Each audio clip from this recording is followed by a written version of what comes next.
Бүгін Таза Қазақстан акциясы барысында Қазақстан Даму банкі қызметкерлері сенбілікке шықты.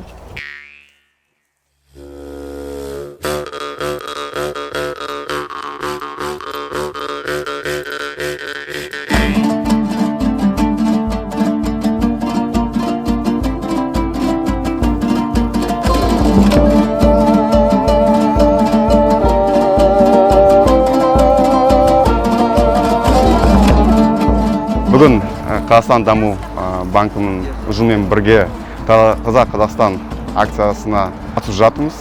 Бұл осы сенбілік біздің қаламыздың тазалығына, көркеюіне өзіміздің үлесіміз қосамыз.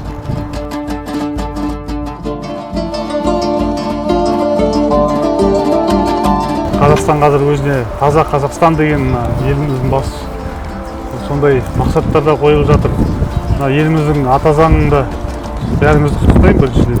Ата заңымызда да мына табиғатқа біздің көңіліміз қалай біздер оны құтқарамыз.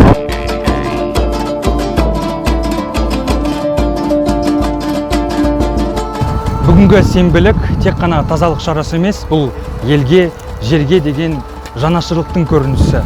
Осындай шаралар тек қана ұжымдық мәдениетті ғана қалыптастырмай, таза ортаға деген, қоршаған ортаға деген жауапкершілікті қалыптастырады.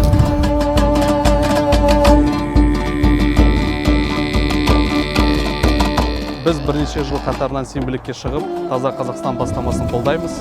Таза Қазақстан жауапкершілік белесі.